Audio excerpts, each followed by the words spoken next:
acca jërë ngeen jëf yéen ñi nga xamante ni yéen ñuy topp ci Univers Info TV gis ngeen ni depuis démb ba tey ñu wax xibaar bi nga xam moom moo am fii ci Kër Massar ak li ko wër ndax démb ba tey ñu ngi nemmeeku ay taw yoo xamante ni mu ngi am partout fii ci Sénégal rawatina fii nga xamante ni moom mooy ci Kër Massar quartier bi ñu nekk nag gis ngeen ni mu mel ci ndox mi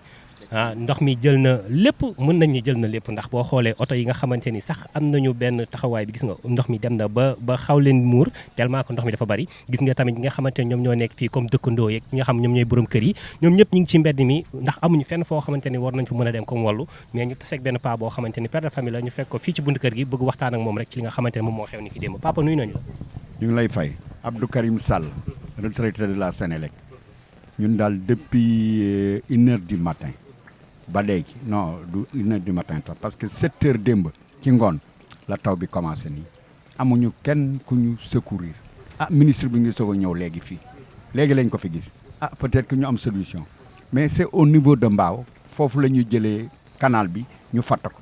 donc suñu fii suñu néeg yëpp fees na au niveau boo xam ne c'est défavorable je te jure mënuñu dugg suñu néeg yi ndekkiwuñu defuñu dara mënuñu dugg ci kër gi boo duggee sax ndox mi dugg daaw aussi c'était la même chose daaw moo xaw a tane tuuti mais daaw jéeg daaw bi ci topp encore yëpp ndox mi ni la mel nii te bii moo gën a pur sax te defar nañ ko ba pare ñu ne ils ont dépassé des milliards le ministre est passé année bële passé c'est la même chose ñun kii xalaatuñu woon lii sax defoon nañ ne fii tali lañ fi jaarale benn canal mais ça ne marche pas y a rien qui marche ici sonn nañu torop depuis ce matin kenn sangul kenn deful dal suñu lal yi dafa inondé lal laa wax de lal nga toog ak hauteur bi mu am dafa inondé néegi mënuñu amul benn néeg añ sax mënuñu ko toog c'est vraiment sonn nañu quoi sonn nañu Kër Massar torop kuñ si mën a dimbali ministre bi ñëw na fi léegi yàlla na ko yëgle président mu xam ne fii mu ñëwoon di def bi mu élection yi ñëwoon na fi gis na fii ni mu meloon président Macky Sall la même chose ñëw na fi mais bi mu fi ñëw fële la arrêté ci pont bi wax li muy wax dem yoonam defal ñu fi préfet le préfet là on le voit même pas gisuñu kenn waaw barke démb la ñu fel délégué ñu ngi seet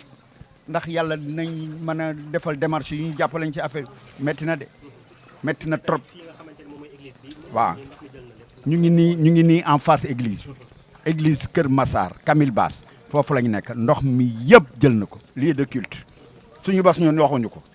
suñu bos moom ndox mi jël na ko complètement parce que fii ba tali bu xonk bi yëpp kenn amul foo jaar personne am na ñoo xam ne mun ñu génn sax dem jëndi lu ñu lekk ba petit déjeuner si suba ak léegi waaw si suba ak léegi c'est vraiment c'est atroce métti na torop te lii xamuñu kañ la fi jóge franchement parler ayca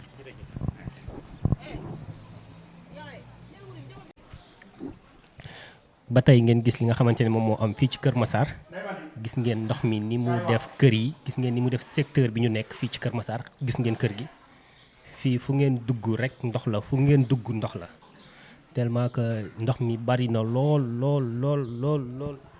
gis ngeen benn voisin lañu moo ñu may ñu dugg fii ci këram pour mën a wan ñi nga xamante ne ñoom ñooy sénégalais ak autorités yi li xew fii nga xamante ne moom moo ci Kër Massar gis ngeen chambre à coucher moo nekk nii fauteuil yaa ngi noonu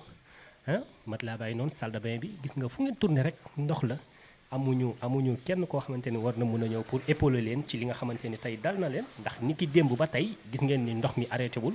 mu ngi bàyyeekoo boobu ba tey di wàcc te météo mi ngi annoncé ba tey ni ndox mi mën na wàcc ni ki ci tay bi ba tey gis ngeen cour bàyyi nii xool leen gaz yi gis ngeen gaz yaa ngi noonu lépp rek ci inondation bi te bu ngeen xoolee sax lii wóorul ndax boo xoolee courant ak ndox moom ànduñu gis ngeen congélateur bi waaw heureusement ba coupé nañu courant bi ndeysaan gis ngeen ko ni li tamit néeg la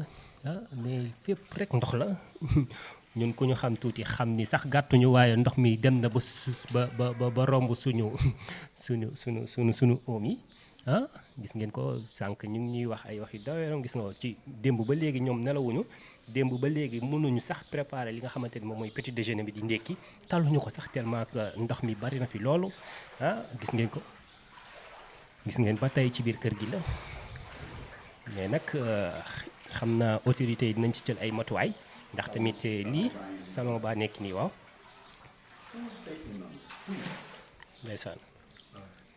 gis ngeen ko nii waay oh ñu ngi leen di masawaat bu baax a baax gis ngeen ko kër gaa nekk nii waaw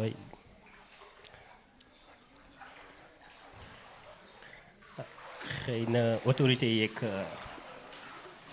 ñi nga xamante ne am nañ ci part de responsabilité pour war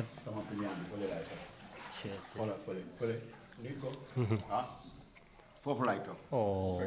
moom bëggee naa foofu laay nekk. na ngeen.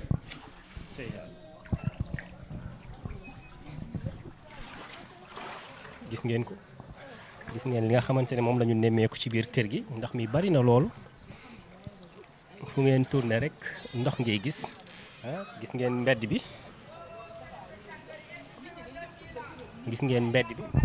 fii mooy ci église bi nekk ci Kër Massar ndox mi moom waabale na ko ndox bi jël na lépp te bu ngeen xoolee fii ba fële ndox la tellement que sonn nañu mais ni ki sànq xamal nañu ni ministre bi yegsi na fi xamaguñu nag exactement lan la wax comme information lan la wax comme disposition boo xam jël na ko wala boog jël nañu ko ñoom ñi nga xamante ñoom ñoo ŋànk réew mi waaye ak lu ci mënti am rek dinañu xam loolu ndax am na suñu benn correspondant boo xamante ni moom moo ñu jiitu si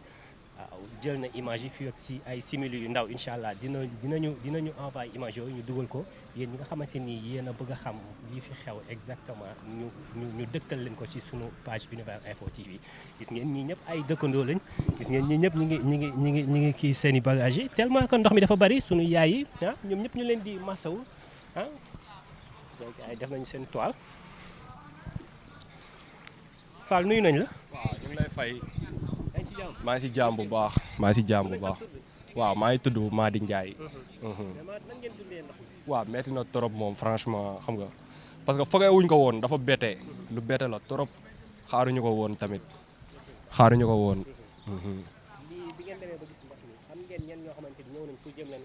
waaw ministre bi léegi la fi jóge d'ailleurs maa doon wax ak moom léegi Cheikh Ahmed Tidiane ñëw na fi léegi gars yi dañu ko expliquer situation mu ne day dem mbaaw bi xoolaat foofu noonu parce que foofu lañ wax à ce qu'il paraît foofu lañ fatt quoi ba ndox bi mënul évacuer waaw loolu lañ si jot a am dégg na waay ñoo ko gisandoo xam nga fii mooy Camille Basse fees na dell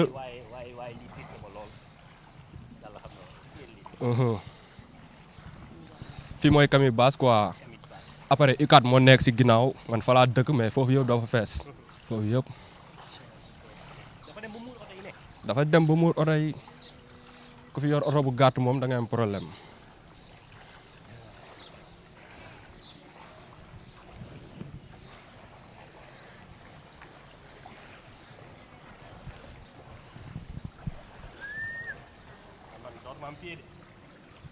garaaw si job bi la bokk si liggéey bi la bokk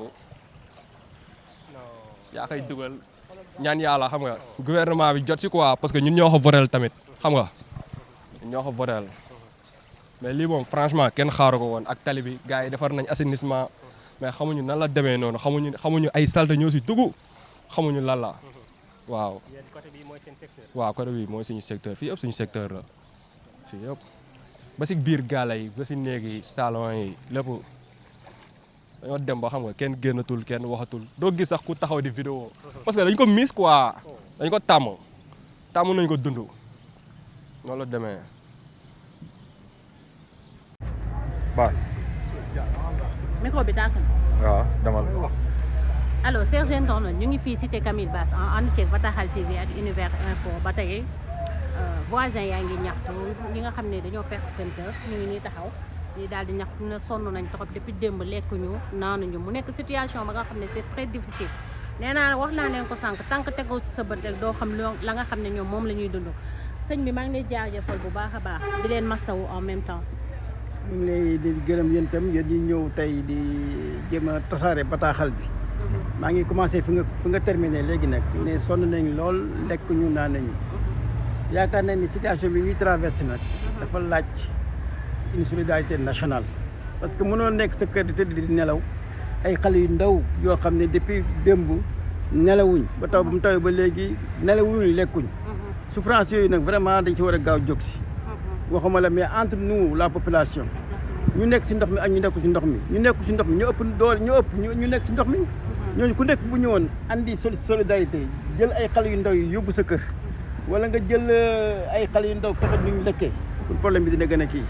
lii nag ak milliards yi ñu wax ne daf nañ ko si inondation yi bu ñu ko si defoon réellement ak une bonne étude li warta am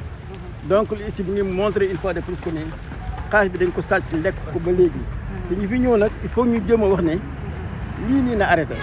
en tout cas déwén si heure bi dinañ def tout ñun waa PASTEF parce que man aussi je peux dire que ne je fais partie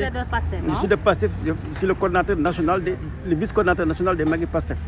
et le coordonnateur départemental de PASTEF yàgg naa ñëw fii def ay kii man si population bi laa bokk j'ai des problèmes mais nag tey man damay wax si turi Kër Massar Kër Massar yàgg nañu am problème yii buñ ko amee yooxu nit ñi ñëw finalement daf ne ay milliards fii ne lii jeex na ren ñëwaat na. mais là on a vu des jeunes sànq yi nga wax ak moom ñu ngi jëm tuuma ki nga xam ne mooy la maire de Kër Massar ku mel ni Bilal Diatta. waaw bon kooku noonu mën nañuy wax ne aussi tey situation bii nii xam nga ne maire bi fi nekkoon war na si mën a def kenn teel kattanam def ci ay études mais nag pour dire vrai situation bi dafa tombé si ñun. foogoon nañ ne te yaakaaroon ne lii dina am parce que milliards yi ñu def ci dëkk bi yaakaaroon ne affaire inondation yi jeex na fi. lii nag donc lii daf ñu bett. mais nag n'empêche lii bu amee aussi ñun en tant que responsable dañuy génn xool ñu amee une solution transitoire. c'est-à-dire jël ñu fi gën a sonn. yóbbu leen ci feneen foo xam ne au moins dinañ mën a parce que man xale bu ndaw. xëy rek lii gis ay ndox sa biir kër. daf lay traumatiser. exactement ñu lay topp ay at. jigéen boo xam ne aussi ñëw xëy rek gis sa ndox mi mel ni mun naa mu gën lay kii mais nag ñooy xale yi nag bu ñu leen génne woon jigéen ñi ñu génne leen góor ñi borom kër yi mun nañu toog si seen bagage mu nekk moins de mal quoi. mais sànq on a vu le ministre ñëw na mais nit ñi ñu ngi ne population bi ñu ngi ne amul sax benn 30 minutes mu daal di toogal otom dem. waaw xam nga ne aussi lu tax ma ne ministre bi fi ñu koy xaar dafa bëri waaw bu ngi noonu léegi ñun fa lañ fa nga dëkk voilà mu nga ñoom nee na Sonko ñu ngi fa oo nañ te nañ def lu nekk gis naa fi ñoo xam ne ñu ngi fa di jéem a dimbale waa fii nii aussi côté Kër Massar fii nii côté pharmacie Baye Niass côté bi yëpp ndox kese la donc ministre bi nag bu bëggee def lu tuur tey bu nekk dafay taxaw tuuti rek gis nañ waxante ak responsable yi jéem a jël ay données dem après rek solution yi vont suivre. lan nga yaakaar ni gouvernement bu bees bi tey ay jéego ya nga xam ne su ko tegee rek dootuñu dund inondation. bon jéego yi yaakaar naa ne mooy d'abord gars yi sàcc xaalis bi ñu jàppale loolu moom premier jéego moom mooy loolu parce que nit ki si mënoo ñëw di jox la ay milliards nga dem jël milliards yi détourné ko ne defar naa après te muy defaroo loolu mooy première solution mooy ñu jëloon xaalis bi nañ leen jàpp ñeneen leneen nag mooy aussi ñu def benn une étude sérieuse parce que aussi inondation nekkuñu fi jaaxal inondation dafa nekk loo xam ne dafa am benn genre vase communicant parce que en physique da ngay jël benn vase bu nekk si kaw benn vase nekk suuf donc ndox mi dafa war a am le plan horizontal dafa war a am benn vase communicant c'est nga nag fekkee ne nag ndox yi dem ba nekk au même niveau ndox mi dafa dem loolu moom mooy la réalité c'est le minimum donc war nañ am une étude sérieuse bassin yi aussi da nga def benn bassin capacité d'eau bi bu feesee day nekk même niveau dootu dem yooyu yëpp ay étude la jël nag xaalis bi am solo ñu ngi war a déguerpir ñu ngi war a dédommager ñu dédommager leen ut loo xam ne ëllëg ci bi bu ndox mi kiyee ndox mi day dem c'est nga lii bu nekkoon genre benn boo xam ne fi ndox mi war a jaar ñu dindi lépp loo xam ne obstacle la tey ndox mi war nañ ko mën a drainer ba fa xam ne inondation dootu am fii. est-ce que lu nekkul li moo tax jeunes yi tey am désespoir ba nga xam ne dañuy jël gaal yi parce que gis nañ ni fan yi bëri na xale yaa ngi jël gaal yi ñu ngi ciy dee. waaw métti na trop. désespoir bi yaakaar naa ne dafa nekk si loo xam ne yaakaar naa ne inondation yi rek wala ko parce que aussi désespoir bi boo ko étudier di nga dem ba mujj nga gis ne au niveau des sociétés ñun suñ waajur yi jax yar bi des na parce que duñu yaree si toog leen di xaar duñu gëm la suñu bopp man mi wax nii yaakaar naa ne boobu war nay bokk si ñoo xam ne dañuy def extérieur bi amee bac parce que amoon naa loo xam ne war naa dem mais bu njëkk dañuy wax ne sax ne extérieur day yàq xel dañ lay téye fii gëm la sa bopp di la toogal fii réussir mais malheureusement nag fii nii boo demee si kër yi suñu mbokk yi. bu si amul xaalis ñu ne teg ko booy ñaan jabar tax ñu ne la ndax am na xaalis bu amee xaalis ñu may la bu amul xaalis ñu ne duñu la may. xam nga est-ce que tamit pression sociale bi daa métti si ñoom. waaw pression sociale boobu nag loolu si mentalement la si la nekk. yaakaar naa ne y a même au niveau scolaire. jàngalekat yi war nañuy am yoo xam ne dañ koy dugal si njàngale mi. ne nit ki ne mënoo réussir sans mu métti. su métti aussi booy dam day mel da ngay daw. da ngay toog ñafe ko. xeex moom Pastef exemple la. Pastef ba métti dañ toog jàkkaarloog nit ñi mënoon nañu daw ñii làqatu et cetera mais dañ jàkkaarloog nit ñi mu métti lool. donc loolu exemple la ba pour métti da ngay toog jàkkaarloog méttiwaay bi mais booy dem rek day mel da ngay daw. te booy daw nag aussi nag loolu su fekk nag vraiment di kii moo tax damay lancer un appel aux jeunes dëkk bi kenn ñu ko tabaxal ñun war nañu mën na am fu dëkk bi war a développé duñ ko fekke mais ñun nañ si def suñu kéemtalaay kattan yar suñu doom yi liggéey loolu gëm loolu ne fii nii fi nga mën a toog liggéey pour intérêt du peuple waxuma la intérêt sa bopp rek mais intérêt général même fekk ne fekkoo ko sa doom yi ak sa sët yi fekke ko. gouvernement bi waaye bàyyi xel jeunesse am bu baax a baax. waaw loolu yaakaar naa ne loolu sax jarluwaat parce que ñun ay jeunes fa nekk. ay mag yoo xam ne ay mag yu nekk ay jeunes ñoo fi nekk. dañuy bàyyi xel parce que ñoom président Diomaye su ma gisee dina ma wax ne doyen Kébé ngi nii di wax. yàgg nañu taxaw ak moom di waxtaan. te xam nañ lu nekk seen bopp mooy li ñu gën a soxal mooy lii jóge fi caaxaan yi jóge fi. xaalis réew mi nañ ko bàyyi di ko sàcc waaw gars yi nag ñëpp ñu nii ku nekk bëgg a nekk député ci temps yi mais dañ xam ne député nekkul ñu nekk di saagaante ñoo xam ne dañu am valeur di étudier les maux de la population dem di ko poser loi yi ak crise les crises sociaux yi lépp lu bon nga jëm ko dindi. loolu mooy nga xam ne askan bi moo tax ñu toog. waaw askan bi moo tax nga toog fii parce que aussi yaakaar naa ne ba ma waxoon sax ne député bu amutoon salaire yaakaar naa buuxante bi du métti nii quoi waaw parce que yaakaar naa ku nekk da ngay xalaat loo dugg sa poste mais en réalité ce n'est pas ça parce que boo demee si pays développé yi dafa dire que ne poste député ñu gën a am xereñ di def ay études ñoom ñoo koy jéem a nekk ñoom lañu koy dénk ñoom ñoo xam société bi ñu demee mais fii moom malheureusement dañoo wax ne député moom mooy oto yi ñu lay jox ak li ñu lay jox bon d'essence yeeg loolu ça veut dire que ñun suñu voilà privilège parce que dañu nekk en crise nag waaw parce que financièrement gars yi amatuñ mën socialement amatuñ xaalis moo tax ñoom loolu la ñu gën a accès mais en réalité le développement dépasse côté boobu noonu. en tout cas financièrement Sénégal doy na waar ñu ngi lay jaajëfal bu baax a baax. waaw Ousmane Kébé ñu ngi wax doyen Kébé di coordinateur départemental des Magui Pastef de Kër Massar et en même temps vice-coordinateur national des Magui Pastef ñu ngi leen di jaajëfal aussi yéen ñuy tasaaree coono askan bi waaw parce que ba la ñëwtoon aussi du tasaaroo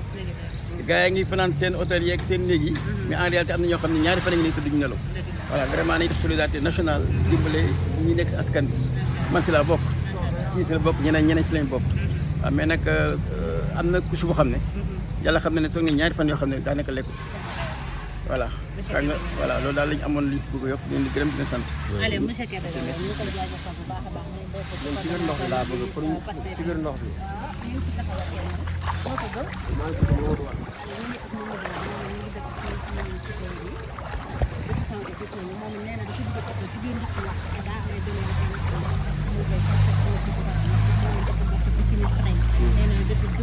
lekkul naanoon sëñ bi ñu ngi lay nuyu bu baax a baax a baax. maa ngi lay fay bu baax a baax di nuyu seen ndox mi moom gannaaw yéen a dugg yéen man tam naa ñëw dugg si. di kontaan tamit seen ñëw fii parce que da ngeen ñëw dund problème mu population yi nga xam ne ni dañuy dund métit ngeen ñëw bokk ak moom ndax ni ñu nekkee ci biir ndox bi di interviewer du ñun kase ñun ak yéen la. di ñaan yàlla seen site bi li ngeen ci bëgg yàlla na ko yàlla may suñu cri de cœur daal mooy la population de Kër Massar suuf tey ndox mi bari na te man mënuma gëm ni man milliards yi ne injecté nañ ko ci affaire inondation yi ñu on nous parle plus de 750 milliards ci benn pluie bi tey kon bu tawaatoon fii ngoon tey population Kër Massar fan la jëm. donc déjà ñu ngi dégg ne météo mu ngi wax ni taw bi jeexagul. waaw kon léegi est-ce que man moom tey moom sama cri de cœur bi ma gën a metti moom je demande l'audit ci wàllu assainissement bi ñu ne dugal nañ ci milliards yi man moom audit rek moo mën a fajal sama métti parce que tey milliards yooyu du ay mënoon nañ ko dugal ci santé wala ñu dugal ko ci éducation mais dañoo jël milliards yooyu ne ci assainissement lañ ko dugal te yaakaaroon naa yow mi ku xool lii xam na ni alal bi ñu wax dugg fi loolu daal gouvernement bi dama bokk ci nekk bokk ci responsable jeune Pastef yi sama cri de cœur nañu audité mooy ci wàllu inondation bi nga xam ne ni am na partout au niveau du Sénégal te ma koy mettre fii d'ailleurs sénégalais yëpp ñu ngi koy réclamer audit yi nga xam ne moom la ñu waxoon ne dañu def ci inondation xaalis bi nga xam ne moom la ñu def ci inondation waaw parce que tey ñu ne la dugal nañu plus de 750 milliards ci inondation ñuy gis lii yow nit ku normal di xalaat di nga xam ne ni yow lii amul ana xaalis boobu nañ ko génnee xaalis boobu tey am na ñoo xam ne ni tey problème emploi moo tax ñuy mën a jël gaal amuñu fu ñu dugg xaalis boobu bu leen ko peut-être financé woon ñoom tey dinañ toog ci seen réew toog liggéey dëgg la fii nga dëkk tey ban yéen nga xam ne yéen la lii daal nattu tey moo leen daal yéen yaakaar nga ni yan jéego ngay war a def avant gouvernement bi ñëw yéen yi nga xam ne yéenay dund ci ndox dëkk ci koñ bi ñun man moom tey li may wax daal mooy ñi nga xam ne ni tey yàlla def na ni ñoom nekkuñ ci ndox mi nañu dimbale ñi nga xam ne ni ñoo nekk ci biir ndox mi moo am benn esprit de solidarité entre sénégalais man tey ndox mi du ma wax sax Kër Massar parce que su ma seetaanee sama télé wala sama site ma gis yeneen zones yi damay am le cœur meurtri damay am lu ma naqari ci sama réew ñu may naan dugal nañu xaalis fii te gisuma njëriñ boobu loolu dafa ma metti loolu di leen massa woo di leen jaajëfal bu baax di ñaan yàlla amiin merci beaucoup kontaan nañu wax dëgg yàlla seen site bi yàlla na dem ba mel ni CNN wala France 24 wax dëgg yàlla taxawu ngeen waa population de Kër Massar te bis ni tey seen site bi moom mooy sama site parce que lii la ñu xaar ci site mais pas ay kilifa ay affaires yoo xam ne ni amul njëriñu askan bi il faut ñu site yi am benn langage véridique ak le peuple sénégalais fii site yi léegi kenn doxatul de ku fiy wax njëriñu Sénégal nit ñi bëgg la aimé la ngay am ay vie ku ciy wax safaan bi tamit nit ñi teg la ni fee ni dege maa ngi leen di félicité yéen caméraman bi ak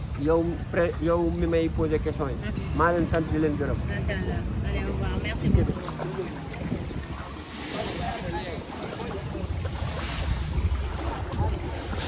kañ dem ci coiffeur bële man